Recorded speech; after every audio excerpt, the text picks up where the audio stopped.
Welcome everybody, this is Paul Smyers. I'm an active real estate agent in the Shenandoah Valley in Virginia. And I also have a pilot license and I do some aerial photography. In the past I did a lot more than I do now, but I have a little airplane.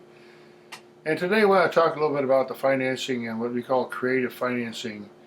And when people decide to buy some property, they often try to figure, well, I need to get some kind of creative financing because I either don't have enough of a down payment or something like that, or the bank doesn't want to loan me any money.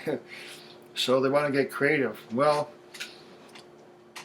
the truth is actually, even though it's a fanciful name, the truth is that in the business of real estate, there is really a lot of creative financing, but it's not. It's really logical and it makes sense to both parties. Otherwise, it wouldn't happen. So I'll talk a little bit about that today. And sometimes I see how people selling their home and they want to sell it on their own, and all the people come by, and a lot of the buyers that come by looking to buy that house that for sale by owner, or maybe they live nearby and they don't have quite enough money for a down payment, so they go knock on the guy's door and they say, "Well, can you have some creative financing with me because I want to buy your house?" So this is an interesting situation, but realistically speaking, if you can make a deal, anything that you can negotiate and put on paper, as long as it's not illegal or something like that, you can make a deal. You can arrange. It's just people talking and trying to make a deal. That's all it is. It's just two people. One guy wants to sell his piece of property, and another person wants to buy the property. If they can synchronize and come to a meeting of the mind and say, "Look, we're going to do this deal," then that's creative. There is ability to be creative in financing, but it's nothing like magic or anything. It's just there's nothing strange about it. It's just how capable are you to buying a property. Now, let's say, for example, a lot of times if people have a house for sale and by owner, for example, and one of the things that they get asked a lot is like, "Will you rent to own? Will you rent to own this house?" I can pay rent. I've been paying rent. No, I'll pay you rent, but I want to own the house. So it happens, okay, but not very likely, because what happens is the guy wants to sell his house. The last thing he wants to do is be a landlord to someone who might not qualify for a loan, you see. Now, let's say, for example, a deal can be met, and let's say, for example, someone does have really good credit, or maybe they have a really nice down payment, and they say, "Look, I want to buy your house.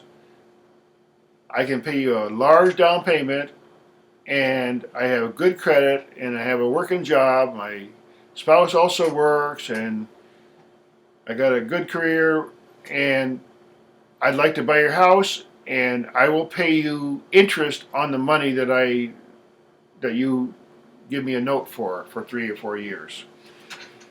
Now, there are people who really do like that kind of a deal, because let's say if you're selling a property and you have some land, or maybe it's a house or something, and you say, "Look, you got a lot of money, and maybe there's some other reason. Maybe you really, really need to move. Maybe you got a great job offer somewhere in another state or something, and I got to move, and this guy's a good guy, and he's got a bunch of cash, and I can make some money on the interest." So I say, "Okay, let's make a deal then.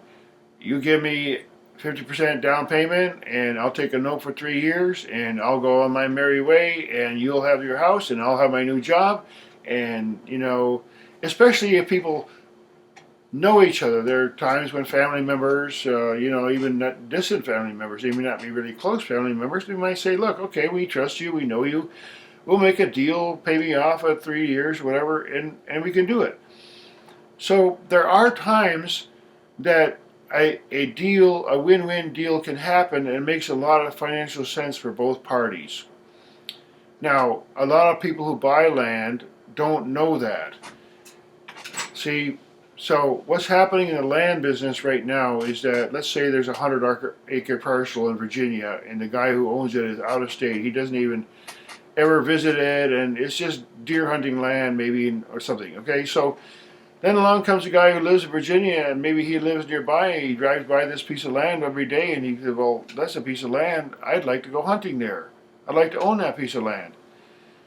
So if you contact the owner, there's a lot of things. Again, you can make a win-win situation with anybody as long as you communicate. And then sometimes you need a negotiator in the middle, like an agent, like a buyer agent, or maybe if you're out of state, you have someone to represent you here to negotiate the deal. Because if you have some absentee land owner and you have some land in Virginia and you need to sell it or you want to sell it, then you can have someone like me be a representative for you to say, look, this is a great piece of land. I see it. I drive by it.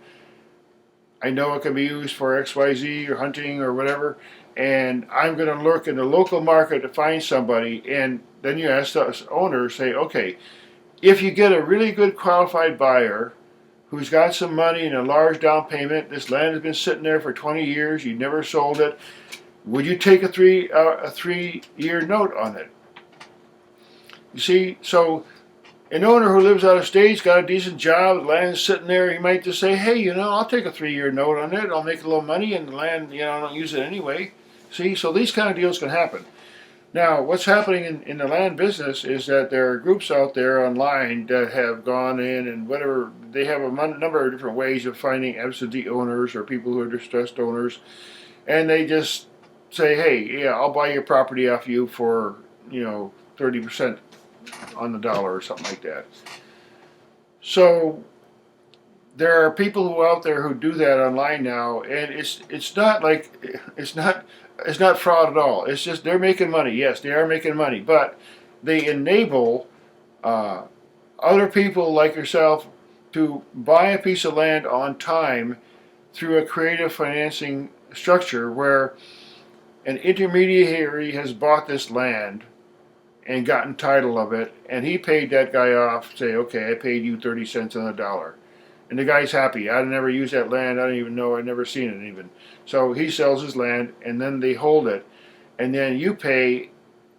He's going to make a profit on his land, and he's going to make a little interest. But at the same time, you found a piece of land that you didn't have to go look for and drive all around the country and find, and somebody else did the work for you and say, okay, I'm paying a little higher price for this land. This guy's making a profit. He did me a favor. He got this piece of land from this guy for cheap, and now he's selling it, and I'll pay him for a few years, and then I'll own the land. You see? So there's a lot of really great opportunities now with the internet to trade property with creativity in mind, and the interest rates are great. Another thing that people do, especially out in the countryside, there are people who are really willing to trade. There are people who say, look, you got a boat? I'll take a boat. I got this piece of land over here. Maybe it's worth $20,000. I don't know. I never visited. It's got all wooded.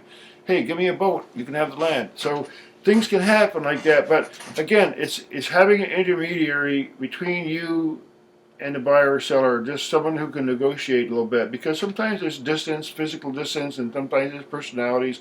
If you have somebody in the middle and say, look, I'll help coordinate this deal, and I'll give you my professional information and advice on what I think it's worth. So again, there are a lot of reasons to buy and sell property, and there are people out there who own property that may not ever use it, especially with land. That's just sitting somewhere, maybe in another state, and they're not being used. So if you approach somebody honestly, like there are people who are elderly and they had a farm in the family, and the children don't want the farm, and this land is sitting there, and it's got a barn on it, it's got a house on it, and somebody comes along and say, look, I really want a farm. I want to save the farm. I want to live here, and I'm going to fix up this house, but I want to make a deal with you to make it happen. So there are people out there who will work with you, but you got to be a solid. You got to be an honest person, and you got to have some follow through on any deal that you make. So, if you have a high amount of cash to percentage-wise, and the property's worth something, you have some good cash to put up for it, then that's very, very attractive to a lot of people, because many people who want to sell land, sure, they'll take a lot of cash first and they can buy whatever they want and do something with that money, and then the rest of the money that you owe them in the next 3 years, they don't have to, there's a tax benefit for taking a payment over some years rather than taking it just all at once, you see. So again, creative financing is a meeting of the minds. It's people talking to each other. They might need an intermediary come in between, like an agent or someone to help negotiate, especially if it's out of town. But creative financing is a lot more than, hey, you're going to give me a deal on that property. I want it creative. But creative is just intelligent creativity can work in the real estate business, and it's very, very common actually. And thanks again for listening, and I hope to see you in some of the other videos about real estate in this area. Thanks.